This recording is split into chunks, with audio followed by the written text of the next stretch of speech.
जय हिंद दोस्तों, मैं संतोष त्रिपाठी आपका अपने इस चैनल पर बहुत बहुत स्वागत करता हूं। आइए हम लोग संविधान के पढ़ने के क्रम में आज महत्वपूर्ण जो टॉपिक है वो प्रस्तावना है।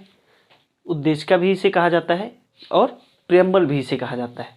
इसी टॉपिक को आज हमें पढ़ना है। यहाँ से एग्जाम में ढेर सारे क्वेश्चन पूछे गए हैं और उन्हीं क्वेश्चनों को हम लोग देखेंगे। आज हम उम्मीद करते हैं कि जो पीछे चीज़ें पढ़ाई गई हैं वो लोग आप रिवाइज करते हुए चल रहे होंगे और एग्ज़ाम में जो क्वेश्चन पूछे गए हैं उसको हल करने में आसानी हो रही होगी आप लोगों को। तो चलिए आज हम लोग शुरुआत करते हैं प्रस्तावना की।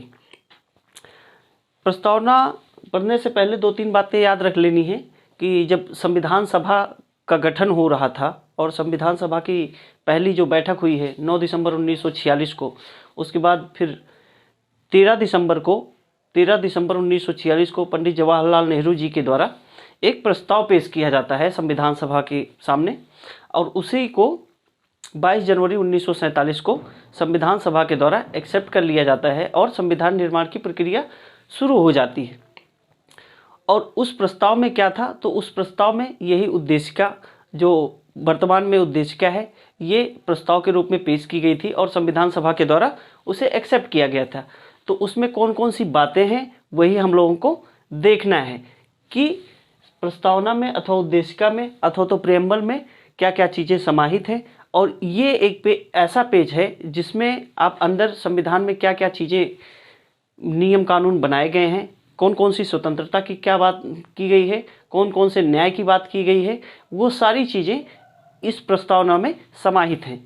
इसी को हमें देखना है और एग्जाम में कैसे क्वेश्चन पूछे गए हैं उसके बारे में हम लोग चर्चा करेंगे। तो चलिए हम लोग शुरुआत करते हैं। सबसे पहला क्वेश्चन ये बन जाता है यहीं से कि ये जो प्रस्तावना है ये प्रस्तावना किस देश से लिया गया है। तो आपका आंसर होना चाहिए अमेरिका से। अगर पूछा जाएगा एग्जाम में कि प्रस्तावना को किस देश से लिया गया है तो आप बताएंगे कि अमेरिका से लिया गया है। लेकिन दूसरी बात यह है कि जो इसकी लैंग्वेज है, जो इसकी भाषा है प्रस्तावना की, वो किस देश से लिया गया है तो आप बताएंगे कि ऑस्ट्रेलिया से लिया गया है। एग्जाम में अलग अलग तरीके से अलग अलग क्वेश्चन पूछे जाते हैं जिसमें आप लोग बड़ा कंफ्यूज होते हैं। तो एक जगह जब सारी चीज़ें मिलेंगी आपको इकट्ठा तो आसानी होगी चीज़ों को समझने में भी और याद करने में। तो प्रस्तावना की बात कहाँ की गई है, कहाँ से लिया गया है। हमारे यहाँ देश में जो संविधान में ये प्रस्तावना की बात है वो कहाँ से ली गई है, अमेरिका से। और इसकी जो लैंग्वेज है, इसकी भाषा है, वो किस देश से ली गई है तो आपका आंसर होना चाहिए ऑस्ट्रेलिया से। और दूसरी बात यह है कि क्वेश्चन पूछा जाता है कि प्रस्तावना कहाँ से शुरू होती है। उद्देशिका की जो पहली लाइन है वो कौन सी है, तो हम भारत के लोग, यहीं से प्रस्तावना की शुरुआत होती है। हम भारत के लोग भारत को संपूर्ण प्रभुत्व संपन्न समाजवादी लोकतांत्रिक गणराज्य, इस तरीके से जब आप पढ़ेंगे प्रस्तावना पूरी तो वहाँ मिलेंगी चीज़ें। तो शुरू कहाँ से होती है भैया, हम भारत के लोग से।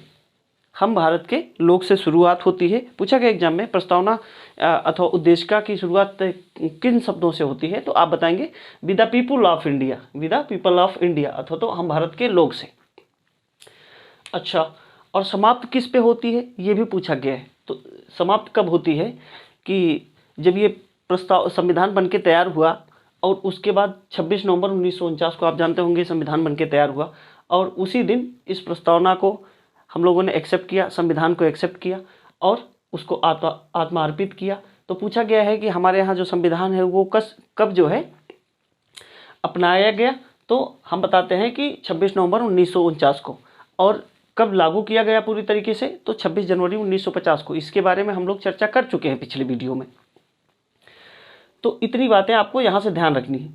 यहाँ से एग्जाम में 2-3 क्वेश्चन और पूछता है कि जो प्रस्तावना है अथवा तो प्रेम्बल है, उद्देशिका है, यहाँ पे कितने प्रकार के न्याय की बात की गई है, कितने प्रकार की स्वतंत्रता की बात की गई है और कितने प्रकार की समानता की बात की गई है। यहाँ से एग्जाम में क्वेश्चन बने हैं।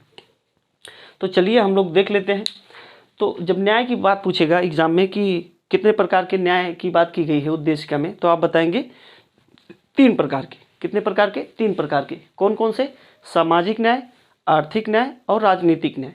कौन कौन से न्याय, सामाजिक न्याय, राजनीतिक न्याय और आर्थिक न्याय।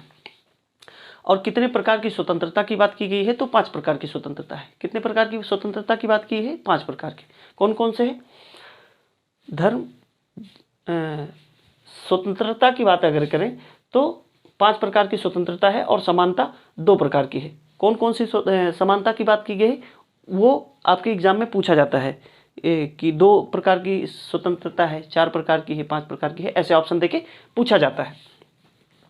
तो हम देखेंगे न्याय कितने प्रकार की है, इसको हम लिख देते हैं, और नहीं तो याद करने में। और एक क्वेश्चन यहाँ से बनता है कि जो हमारे यहाँ जो 3 प्रकार के न्याय है वो कहाँ से लिया गया है, तो आप बताएंगे कि रूस की क्रांति से हमारे यहाँ जो ये प्रस्तावना में जो न्याय की बात की गई है वो रूस की क्रांति से लिया गया है।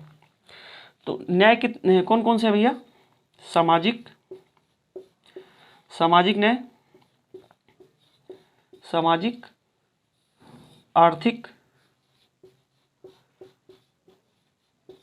आर्थिक और राजनीतिक न्याय। राजनीतिक न्याय कितने प्रकार की न्याय की बात की गई भैया? तो 3 प्रकार के। कौन कौन से? सामाजिक न्याय, आर्थिक न्याय और राजनीतिक न्याय। स्वतंत्रता की बात की गई है तो कितने प्रकार की स्वतंत्रता है? 5 प्रकार की। कौन? विचार, अभिव्यक्ति,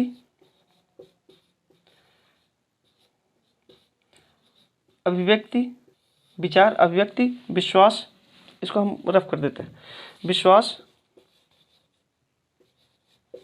हम समझेंगे क्या है इसको। विचार, अभिव्यक्ति, विश्वास, धर्म और उपासना।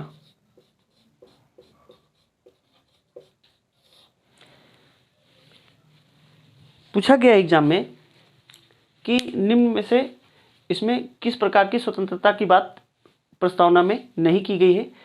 तो ये 5 ऑप्शन छोड़ के कोई भी ऑप्शन मिलेगा आपको तो आप उसको टिक करके आएंगे। कौन कौन से? विचार, अभिव्यक्ति, विश्वास, धर्म और उपासना। इनकी स्वतंत्रता की बात भारतीय जो प्रस्तावना है उसमें की गई है। और समानता की बात हो गई, स्वतंत्रता की बात हो गई और न्याय की बात हो गई। और एक चीज़ पूछा गया एग्जाम में कि जो प्रस्तावना है उसकी आगे संविधान में कहाँ कहाँ झलक मिलती है, तो इसके बारे में आप बताएंगे कि जो न्याय है सामाजिक, आर्थिक, राजनीतिक न्याय, तो वो डीपीएसपी में मिलता है। जब हम पढ़ेंगे नीति निर्देशक तत्व जब हम पढ़ेंगे तो उसमें हम देखेंगे स्वतंत्रता की बात कहाँ की गई है। फंडामेंटल राइट्स में हमारे स्वतंत्रता की बात की गई है। आप देखेंगे जब हम पढ़ेंगे कौन सा अनुच्छेद 12 से 35 तक, तब वहाँ पे हम देखेंगे फंडामेंटल राइट्स की बात कहाँ कहाँ की गई है। और ये फंडामेंटल ड्यूटीज, मौलिक कर्तव्यों की जब बात करेंगे तो मौलिक कर्तव्यों की भी बात हम देखेंगे कि हमारे संविधान में कहाँ की गई है और प्रस्तावना में कहाँ की गई। तो इतनी बातें आपको ध्यान रखनी है कि जो प्रस्तावना है उसमें फंडामेंटल राइट्स की बात की गई है, फंडामेंटल ड्यूटीज़ की बात की गई है और डीपीएसपी की बात की गई। इन तीनों से क्वेश्चन पूछे गए हैं एग्जाम में। और क्या चीज़ें हमको देखनी है? हाँ, अब इसमें थोड़ा सा ये पूछा गया है 1-2 बार एग्जाम में कि इस प्रस्तावना के बारे में लोगों ने अपने अपने विचार दिए हैं और इसके बारे में कुछ कोटेशन उन्होंने बोला है, उसी को एग्ज़ाम में क्वेश्चन बना के पूछ लिया जाता है।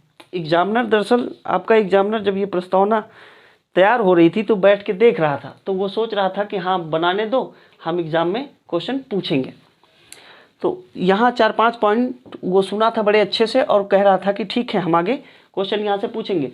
तो हम 4-5 बातों को यहाँ ध्यान रख लेते हैं और जो बार बार पूछा जाता है उसी को हम लोग याद करने की कोशिश करेंगे और जब एग्ज़ाम में जाएंगे तो वहाँ पे हमारे क्वेश्चन सही होने की संभावना बढ़ जाएगी। तो चलिए हम लोग देखेंगे कि कौन सी चीज़ें हैं इसमें। एक महोदय हैं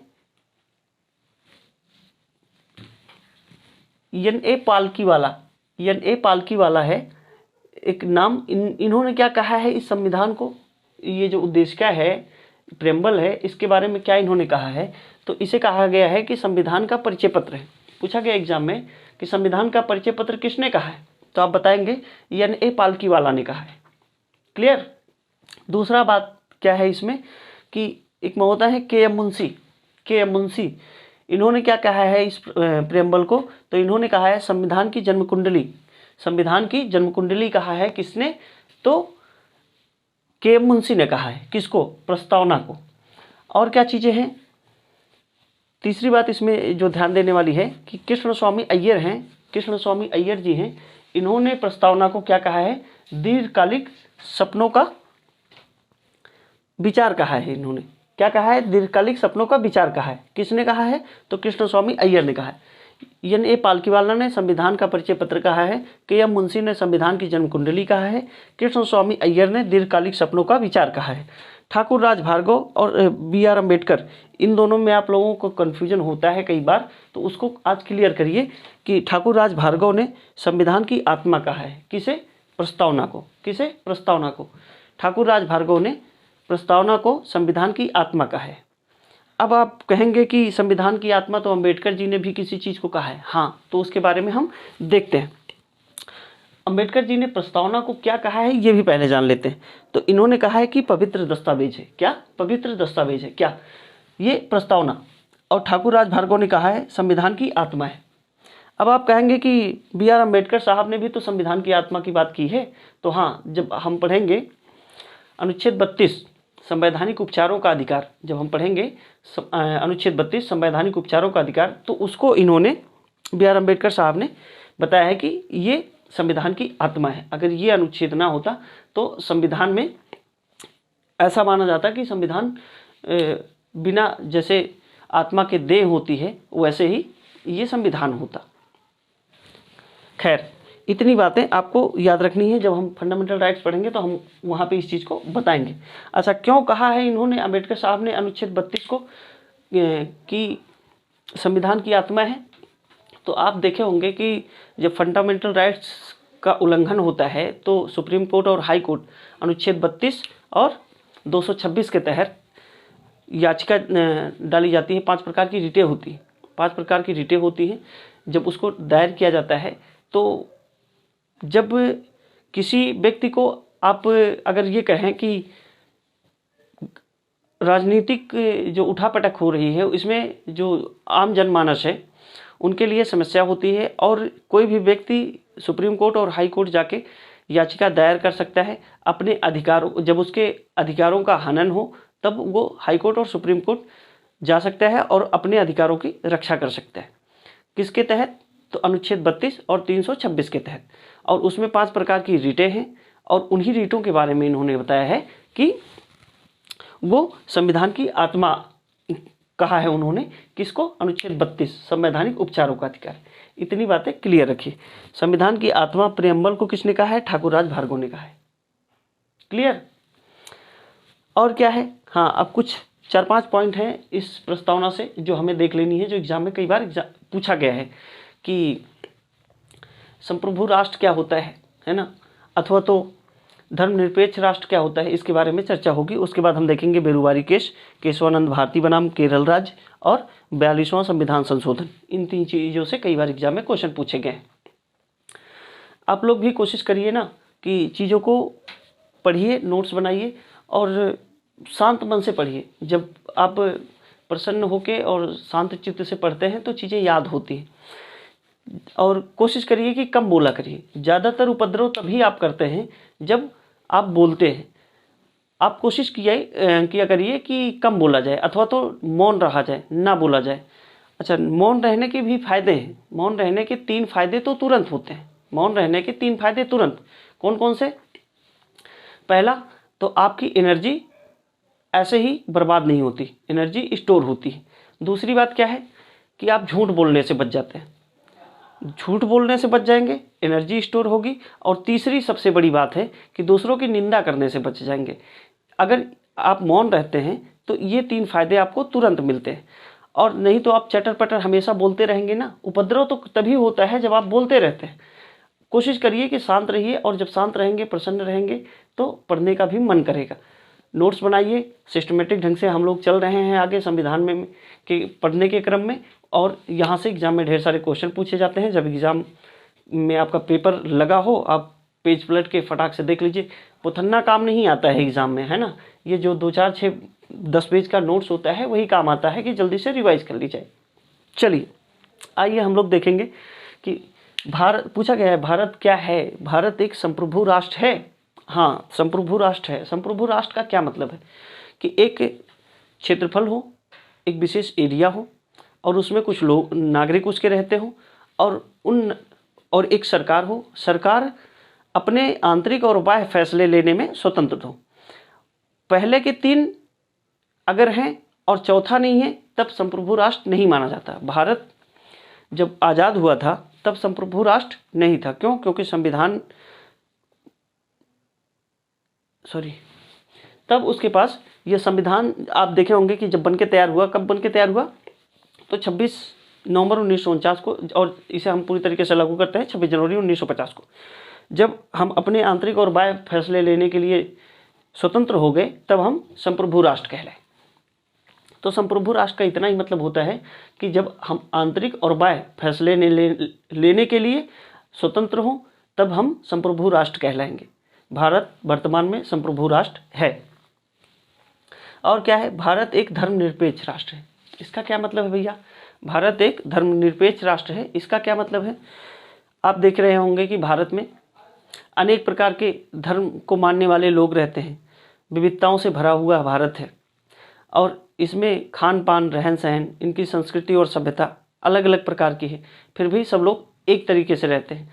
सरकार के पास समस्या ये है कि अगर वो किसी एक धर्म को, एक जाति को अगर बढ़ावा दे या फिर उसको ऊपर उठाने की कोशिश करते हैं तो दूसरा जो धर्म है वो कहीं ना कहीं, जब आप किसी को आगे बढ़ाते हैं तो एक इनडायरेक्ट रूप से दूसरा पीछे हो जाता है। इसी वजह से कहा गया कि भारत का अपना कोई धर्म नहीं है, भारत धर्मनिरपेक्ष राष्ट्र है। क्यों? क्योंकि भारत में ढेर सारे धर्मों के लोग रहते हैं। एक धर्म विशेष को हम ऊंचा नहीं उठा सकते, हम सारे धर्मों को साथ लेके चलने की कोशिश करते हैं। और तो इसका ये मतलब है कि भारत का कोई धर्म नहीं है, भारत का जो है कोई धर्म नहीं है। हाँ, भारत किसी एक विशेष धर्म की बात नहीं करता। तो क्या सारे धर्मों को नीचा दिखाने की बात होती है? नहीं, सारे धर्मों का सम्मान है, सारे धर्मों का सम्मान है, लेकिन किसी एक धर्म की बात हम नहीं करते, हम सारे धर्मों की बात करते हैं। इसी का मतलब होता है धर्मनिरपेक्ष। धर्मनिरपेक्ष का अगर एक लाइन में कहा जाए तो सारे धर्मों का सम्मान करना ही धर्मनिरपेक्ष राष्ट्र की बात होती है, एक धर्म को बढ़ावा ना देना। चलिए, और क्या है? अब जब ये प्रस्तावना बन के तैयार हुई, संविधान बन के तैयार हुआ, फिर ये हुआ कि कुछ संशोधन करने की बात हुई। जब संशोधन करने की बात हुई तब सुप्रीम कोर्ट ने कहा कि नहीं, प्रस्तावना जो है संविधान का भाग नहीं है, इसमें संशोधन नहीं किया जा सकता। प्रस्तावना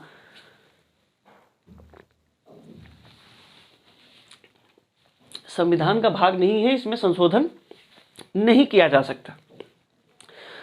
फिर ये हुआ कि अगर प्रस्तावना संविधान का भाग नहीं है, क्योंकि संविधान में संशोधन तो हो सकता है, हमने देखा है कि नियम कानून बनाए गए हैं ऐसे, 368 के तहत हम संविधान संशोधन की बात करते हैं। तो जब आप इसको संविधान का पार्ट नहीं मानेंगे तो इसमें संशोधन कैसे हो सकता है? तो एक केस आया 1960 में, 1960 में एक केस आया, बेरुवारी केस। सुप्रीम कोर्ट ने कहा कि ये प्रस्तावना जो है ये संविधान का पार्ट नहीं है, इसमें संशोधन नहीं किया जा सकता, अथवा तो कुछ कम किया जाए अथवा तो कुछ ज़्यादा किया जाए, ये चीज़ें प्रस्तावना में संभव नहीं है। उसके बाद क्या हुआ? केशवानंद बनाम केरल राज्य, केशवानंद भारती थे एक, ये जो मठ चलाते थे, अभी हाल ही में इनका निधन हो गया है। तो इनका जो केस आया, जमीन का कुछ इनका मैटर था, केशवानंद भारती बनाम केरल राज्य, उसमें ये कब का है? 1973 का। इसमें सुप्रीम कोर्ट ने ये बात एक्सेप्ट की कि प्रस्तावना संविधान का भाग है, प्रस्तावना संविधान का भाग है, प्रस्तावना में भी संशोधन किया जा सकता है, लेकिन एक शर्त उन्होंने रखी कि मूल ढांचे को ध्यान में रखकर इसमें संशोधन किया जाए। अब ये मूल ढांचा क्या है भैया? तो मूल ढांचे की बात जब की गई है तो मेन चीज़ है कि फंडामेंटल जो राइट्स हैं उसका उल्लंघन ना किया जाए। अनुसूची जो 9वीं अनुसूची है उसकी बात की गई कि मूल ढांचे में परिवर्तन ना करके आप संशोधन कर सकते हैं, लेकिन इतना ध्यान रहे कि मूल ढांचे में परिवर्तन ना हो।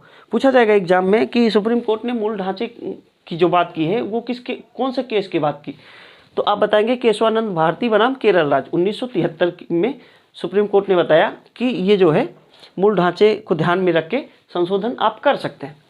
फिर क्या था? इसमें भी संशोधन किया गया। प्रस्तावना में भी संशोधन किया गया। कब किया गया? तो 42वां संविधान संशोधन 1976 में।